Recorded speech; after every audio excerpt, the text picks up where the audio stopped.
The Roots of Success podcast is for the landscape professional who's looking to up their game. We're not talking lawns or grass here. We're talking about people, process, and profits. The things deep within the business that need focus to scale a successful company. From hiring the right people and managing your team, to improving your operations and mastering your finances, we've got a brain trust of experts to help you nurture the roots of a successful business and grow to the next level. This is the Roots of Success. Welcome to another episode of the Roots of Success podcast. I'm your host, Tommy Cole, and today we have Chris Winkler, owner and founder of Coastal Scapes, which is just outside of Corpus Christi, Texas. He's one of our ACE peer group members and has seen amazing growth over the last few years.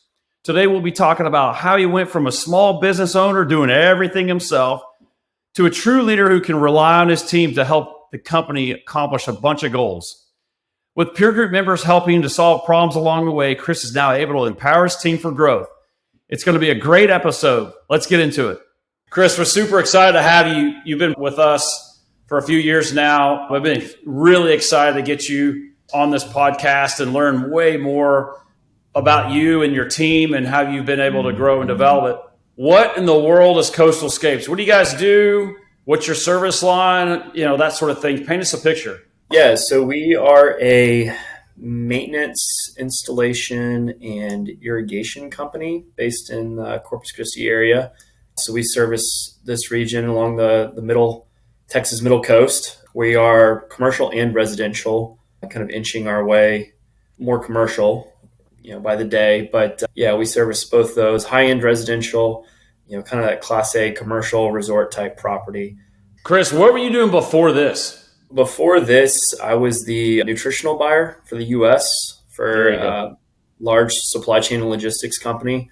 So I managed about $300 million in sales annually as far as, purchasing product and making sure product is in stores, to all the big box giants. I'm not going to give anyone free ad time, but you can probably guess the usual suspects. Yeah. And how did you land in the landscape world? Yeah, so it's like a lot of people, it started whenever I was a kid. My dad was a firefighter for 32 years. And so in his off time, like most firefighters, he did something else. And my dad mowed for people that we knew and did all that. So I would help out as he got busier and busier, especially in the summers. And then, so I got into high school and, we kind of focused in on my football career. And then especially in college, whenever just time was limited, I did it here and there when I could. When I graduated high school, I was like, man, I'm never going to do this ever again. And that's what we all say, right? Sure enough, here I am. Cool. So we all get started somewhere. I love it. All right. So let's jump right into the meat and potatoes, what everybody's excited about. You've been with the ACE Peer Group program for a few years now. I remember some really cool conversations we had within our team about this guy named Chris that's wanting to jump all in, right? What led you up to this point of like reaching out to someone going, maybe I don't know everything? So I guess really and truly, I had actually never done this, quote unquote, professionally. I never worked for a company. I didn't study this in college, but this is what I was doing as a career choice now. And so we had seen some good growth. I'm in a very high growth area. And that got me up to about 2019 when I was just doing everything by myself. I had no administrative kind of staff. I had no managers. It was me just trying to get things done. And right around, I guess, the middle of 2019 was whenever I was like, man, like this thing is just kind of outgrowing me. Like I have no clue what I'm doing. Just kind of like second guessing yourself, imposter syndrome, right? Yeah. And I was like, I'm going to reach out to, someone to see if they can help me hire someone to help me. And I had seen advertisements about McFarland Stanford, through industry magazines. So I looked them up, was kind of familiar with their backgrounds. And so I thought I would reach out. It must have been like the next day or later that afternoon. I get an email from Chris Pinchick, saying like, hey, let's set up a time we can talk. And hey, we have the same name, so we may have something in common. Yeah, exactly. So we started having more and more conversations about my company, who I was, what we were doing. And we kind of figured out, it was like, man, I think Chris actually needs help with bookkeeping more than just like recruiting, because he doesn't even know which way is left and which way is right now with his finances. And so So we dove into that. I started working with Liz Helton. And that took me all the way through COVID, I guess, basically. So through 2020. So, it was actually super fortunate to be working with McFarland through that time because that was just nuts. So you were working with the bookkeeping team right away. Yeah. But I think initially you reached out because you're looking to make your first hire, right? Yeah, absolutely. Owner operator, which is very, very common. How much business were you doing at that time? I think at the end of 2019, we did $750,000. Yeah, 750, 715, somewhere in there. It's negligible, but so hadn't hit $1 million yet by myself and 6 other guys. Yeah. You've reached your max, right? You're working 60, 70 hours a week. You're doing everything. I got to send an invoice out. I got to pay a bill. I got to get the crews lined out. I got to go manage job sites, client requests, everything. You're like, I got to find somebody. I think Chris Pinchick did a really good job. And he's like, okay, hold up, Chris. What do you got going on? Yeah. Correct? Yep. Absolutely. And so, and Chris steered you in the direction of, how about we do books, right? And what was the importance of that decision of doing bookkeeping? I wouldn't think it's your strength, correct? No. I mean, I worked with numbers like 14 hours a day, but it was not in the sense of, I guess a financial aspect. And so I'm thankfully that we did go that route because I didn't even know if I could afford to hire someone. Yeah. What could you afford? Is it a full-time? Is it a part-time? Like, one person, 2 people, who knows? Yeah. And I think that was the biggest thing was just like, number one, I knew what I could afford. And turns out it wasn't that much, but that was huge getting set up that way. And through COVID, y'all's team helped me figure out the whole PPP situation and get me through that because my books were now correct. And so when I went to a bank, I said, boom, there's my P&L, there's my balance sheet, we're done. And I had the funding within a week, basically. Yeah, and I don't think you would have gotten any sort of PPP loans if you didn't have that prepared or anything else. Or making business decisions is what we call it, right? Yep. And you're still with McFarland on the books as of today, correct? Yep, 100%. Yep. I deal with my bookkeeper on a daily basis.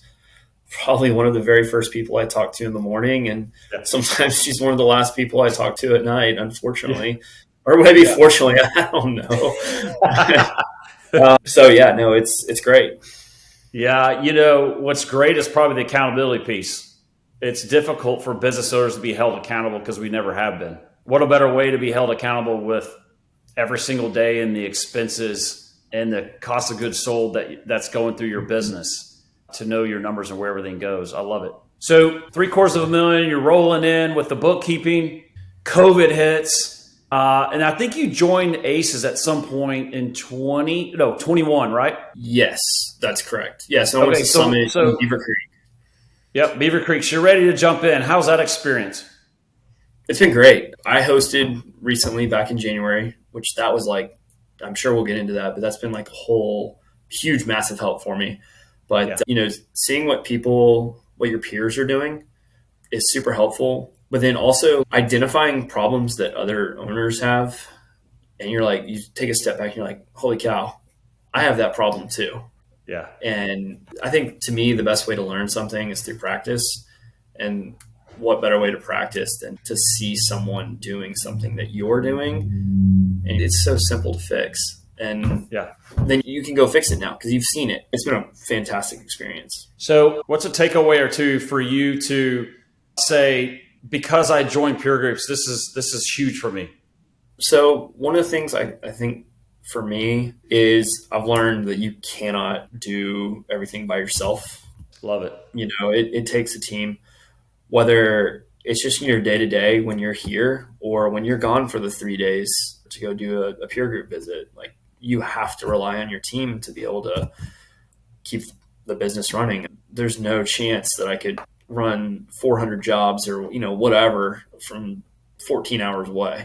So, I think it's just relying on other people to help you. It's probably the biggest thing. Chris, would you say you're a control freak? Totally. 100%. It's not even close. It's the other way. So it's hard to let go, right?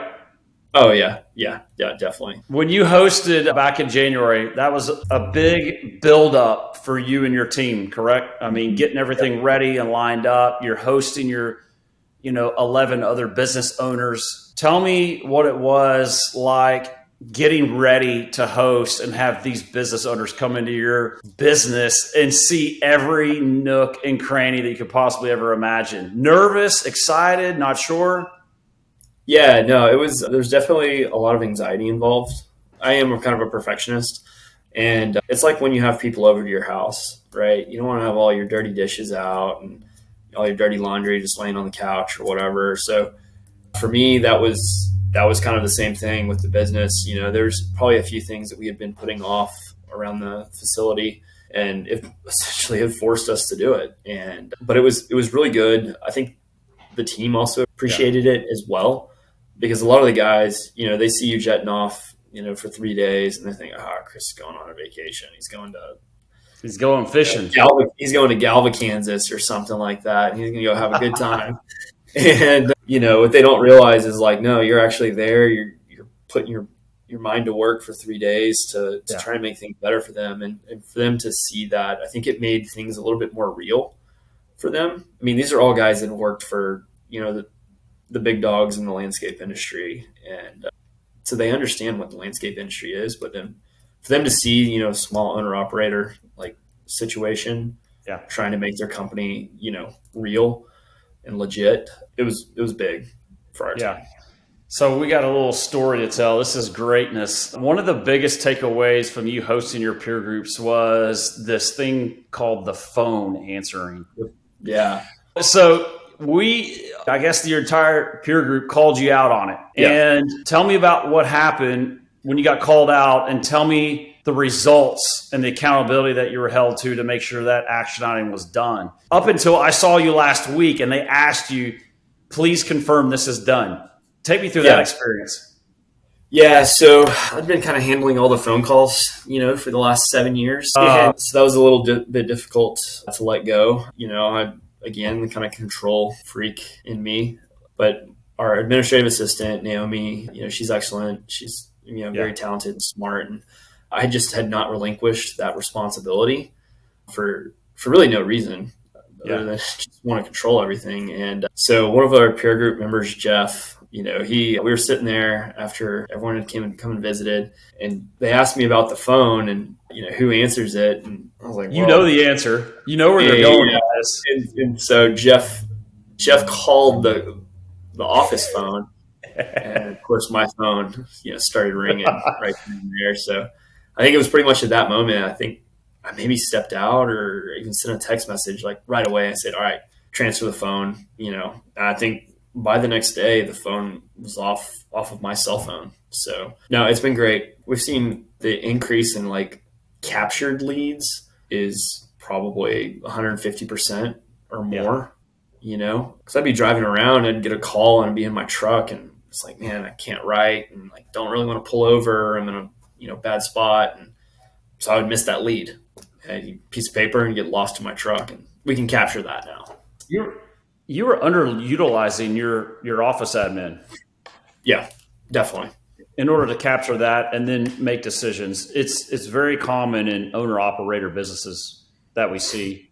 And I know we were together last week, and I think Jeff or someone asked you, okay, so if I'm about to call the company phone number, what's going to answer? You said, not me.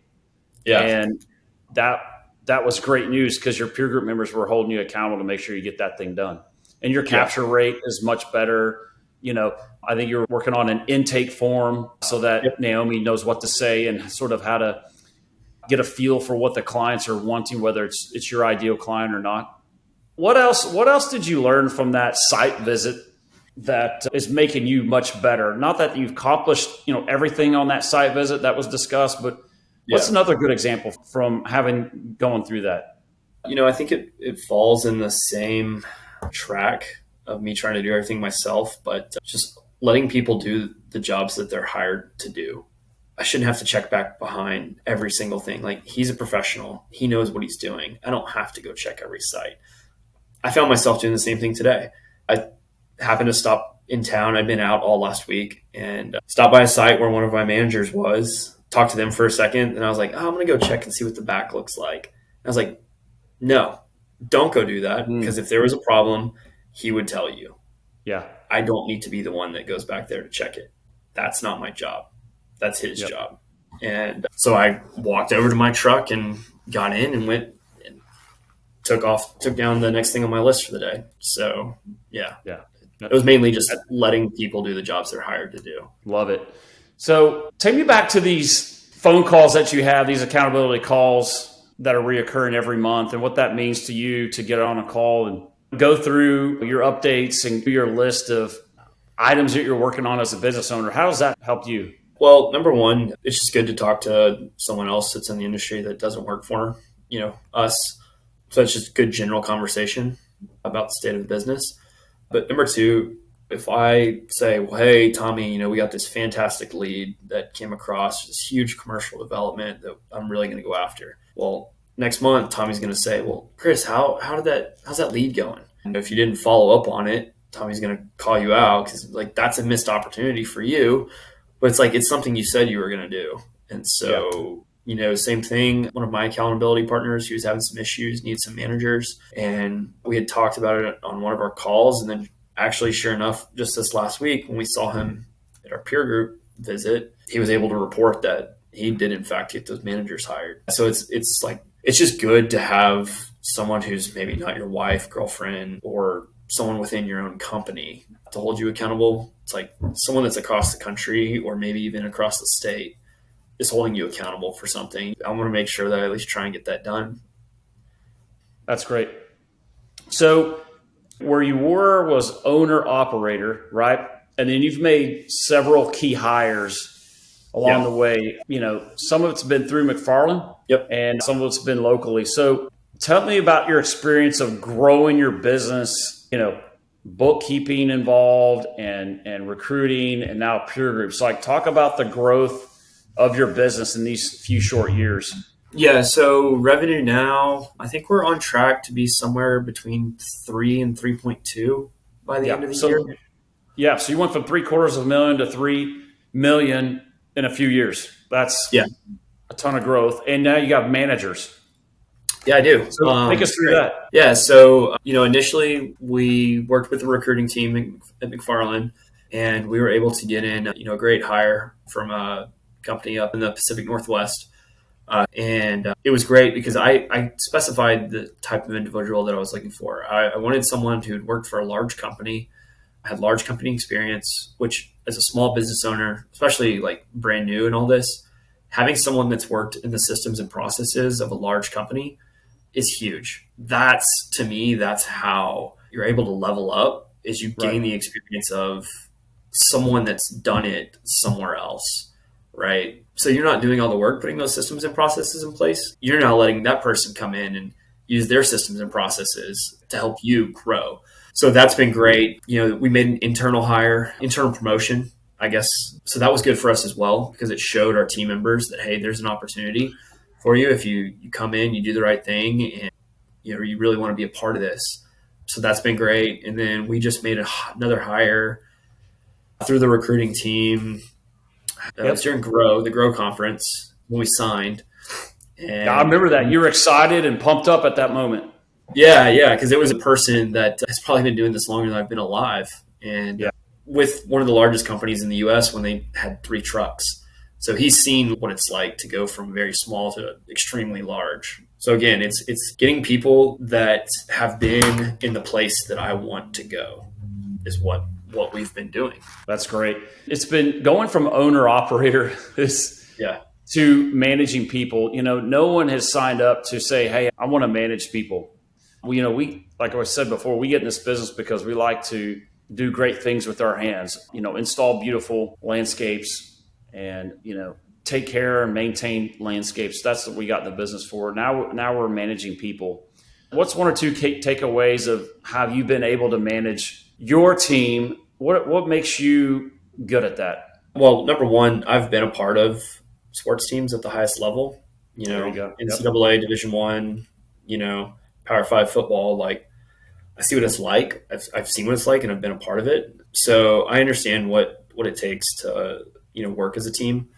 It's not any one individual. It doesn't matter if you have a Heisman Trophy winning quarterback. You still got to have guys that catch the ball, right? So and guys that block for him and guys that stop the other team from scoring. So from that aspect, I guess it's not been simple, but I understand like how to get people motivated. We could have had 100 days of 100-degree weather, and to be able to get people to still come in and want to do the work, they could just say, nah, screw it, sit at home in the AC for the day.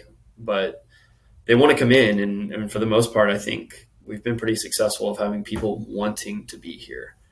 Some days it's like herding cats. I think we all have those days, but other days it can run like a well-oiled machine. So just finding that balance. Yeah. Being an attractive place to work, right? Yeah. Yeah, and it all starts with the leader up top and who wants to work for them. I got a funny story. So when you hosted, what was the first thing that you did as we showed up at your shop that you were doing that you knew are no longer doing? So I led the training session. We have maintenance training every Tuesday morning, and my visit was Tuesday morning. Yep. And I did the maintenance training that day. And what did you do in that training? I walked through the proper pruning techniques for the different types of plant material that we would see in the field. Our spring comes a lot earlier than everyone else's, and so we were getting ready to start doing spring cutbacks. And so we walked through that process. Whenever I had a maintenance manager right next to me that could have easily, done the exact same thing, probably better as well. Yeah. So I haven't done one of those since then. Since then, you have not? No, not at all. Wow. Good for you. So, yeah. Now you're checking on that person, right? Is the account manager? Yep. Either that person, a commercial maintenance manager, will do it. He'll do it in Spanish, or the guy that we internally promoted, he'll do a session on, safety in the field or something like that. So we switch it up on who leads the training session, but it's definitely not me ever. Yeah. So that's great. That's great. So Chris, we've talked a little bit about the past, what you were before and sort of what's going on in your business currently. Yep. What's the future look like for you in Coastal Scapes? We talked about this last week. I think we've had some communication back and forth a little bit. It's been exciting to hear your vision. And when we talk about vision, that could be, a year from now or multiple years from now. Like, you could agree 3 years ago, there could have been no vision. Yeah. None. No, I think just 3 years ago, I was ready to drive to Mexico and just not tell anyone. Jump off in the ocean, like we said, right? Yeah. So we're talking vision now, which is a big part to where you've gotten to today. Walk me through that. What's the reason behind that, and what's the future look like for you guys? So, I really have felt like there were just days that the guys felt extremely directionless. I was like, I've got to establish a vision and, talk about it, because otherwise no one would know what we were working toward. So I went through, set aside some time during one of the work days. I was by myself, and I set kind of some longer term goals. 1 year, it's not that long term, but 3 years, 5 years, 10 years. And then I wrote kind of like a 20-year goal. It was just numbers based. It wasn't, wasn't anything in there because anything could happen, but it was a 20-year anniversary. At year 20 for Coastal Scapes, one of the things for me is we'd like to start making some acquisitions and open up some more locations. But we can't do that if, number one, we don't grow top line revenue, but number two, if we don't grow our bottom line revenue. Right.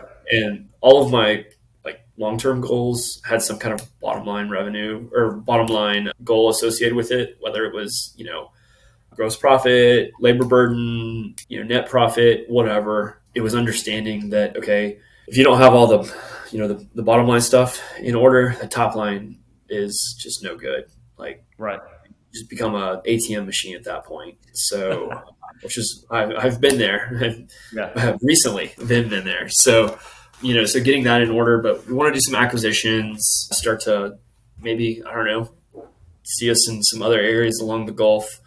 But we also had some, all right, we want to focus in on commercial maintenance only, outside of a main branch location. Residential would be really hard to do from a multi-location standpoint.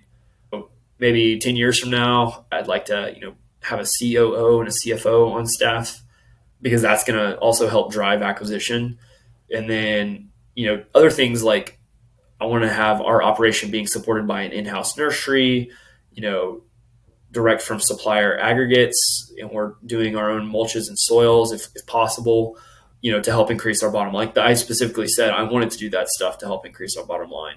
Just cut out the middleman. I was a middleman for 3 years, so I want to cut the middleman out as much as possible.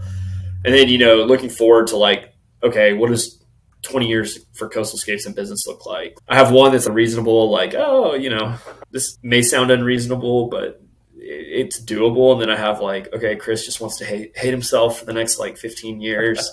But if you don't set those goals, then you just have nothing to go for. I want to go after that 32 million. Yeah.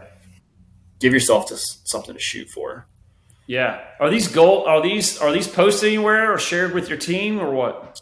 Yes, I presented them to our team, one of our weekly production meeting, and then I presented these, and we also did a financial meeting as well. And so now what we're working on is getting the signage made for our building. So it's posted and set in stone. And when the guys walk in every day, they know, okay, that's what we're working for. It's what is Notre Dame, that little sign they slap, be a champion today or something like that. Play like a champion. Yeah, play like a champion today, right? So, Notre Dame, their goal is they want to win a national championship every year. Yeah. So what do you got to do to do that? You have to play like a champion just one day. Yeah, that's great. You have a lot of football analogies. You must like your team.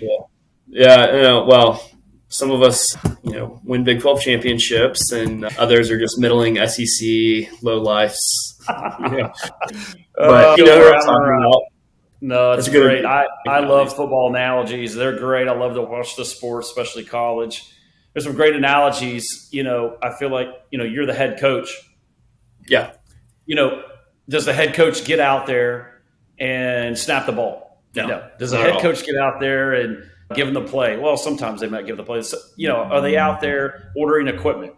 No. And so you have these managers, which are offensive coordinator, defensive coordinator, special teams coordinator, wide receivers coach. That's your team that you got to build, and you got to get them ready for game day. Fortunately, our game day is every day. Yeah. Right. But the amount of planning that goes into one game a week for 7 days is unbelievable. Right.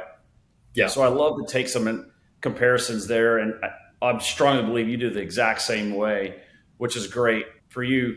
Man, it's been so great, Chris. What's one takeaway that you leave us with going, oh, wow, man, joining ACES has helped me do what? Help us out here before we close up. Yeah, I think it's just ACES has been solid. Number one, it's allowed me to network with individuals across the industry who run really good companies. They wouldn't be there if they weren't good companies. They're trying to make themselves better. And I think, being able to talk to, a person like Michael Hupp or, Gene Freeman of the world that have companies, like what I want to be, has just allowed me to, one, keep my head up and know that, hey, there's other people around there that have gone through the exact same thing that you've gone through. And if you, number one, stick it out, but number two, use your network through the peer group and your support that your peer group gives you. You can make it, you don't have to do it by yourself. And I think that's kind of the biggest thing. Very much so. Pre-ACE group, pre-McFarland, right? You and I are great friends. We'll send text messages all the time about random stuff, whether it be football or business, which is great. But quite frankly, you didn't really have anyone. It's not like you can go share this stuff with your buddy that is in sales for manufacturing. That's just totally different, right? Your buddy could be a doctor, a lawyer. They don't have an idea what you're going through at all. Yeah. And the fact that you're young, I know you're really young because you put a 20-year vision together. So, but there's an idea of I want to network myself with a lot of great people that have, ride the bumps along the way and failed along the way, have been successful along the way, and partner up with them and try to get some insider information of what to do and what not to do. And so the likes of, the Gene Freemans and the Michael Huffs of the world has helped you tremendously. People in your peer group program and everybody else. Yeah. Chris, man, thank you so much for joining us. Yeah, absolutely. Well, I appreciate y'all having me on and appreciate all the help. Ready to take the next step?